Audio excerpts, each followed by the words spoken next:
Welcome back. This is episode 131 of the Veterinary Business video show. In this episode we'll take a look at a brand new series of videos designed specifically for recent graduates seeking a career in practice, and we'll hear why a physician is just a vet who can only take care of one species. We'll hear about a new service to help owners pay for veterinary expertise. We'll learn why the fees charged by some practices don't even cover their costs, and I'll offer you my quick business tip for this episode. I'm John Sheridan and this is the video show from Veterinary Business.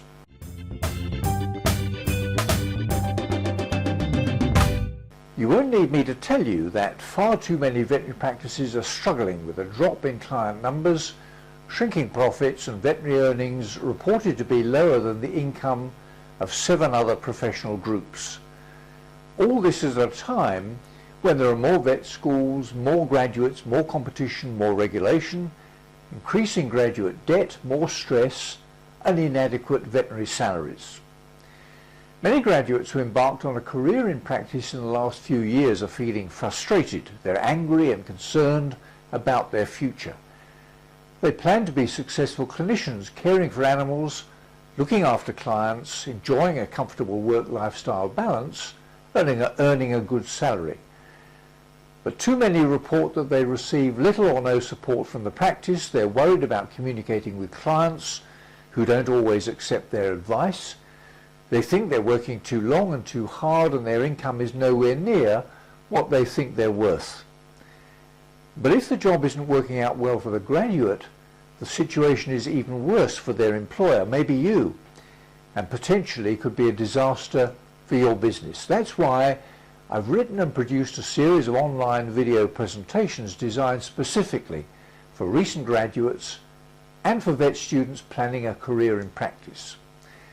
I tell them how to take control of their practice career with clients queuing up to seek and follow their advice, supportive colleagues, a smiling boss, and a salary which reflects their value to the practice, all without compromising their professional standards and values. And if you're a practice owner or an employer, in a nutshell, I tell them all the things that you'd like to tell them if you have the time.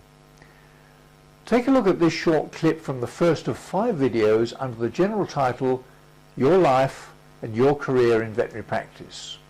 You wanted a good degree of professional independence.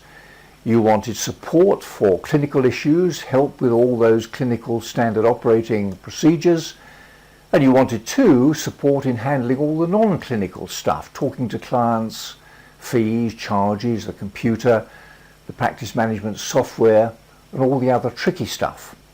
Oh, and I'm sure you were looking for an income and other terms of your contract which would include a realistic figure to enable you to pay off any debt, live in reasonable comfort, and begin to enjoy a lifestyle comparable to graduates in other learned and caring professions. Have I missed any? Well, I'm sure I have, but broadly speaking, is that a fairly accurate reflection of your aspirations now, aspirations when you started looking for your first job? If so, then 3 questions arise. First, question 1. Were they reasonable expectations or were they unrealistic? Well, I think the list we've just looked at is perfectly reasonable, and if I were in your position, my list would be much the same as yours. In fact, they were very similar to the sorts of things that I was looking for 50 or more years ago when I was looking for my first job, at a time when life was much simpler, less complex and less sophisticated.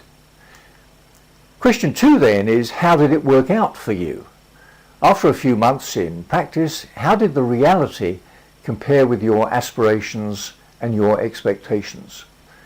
And then question 3,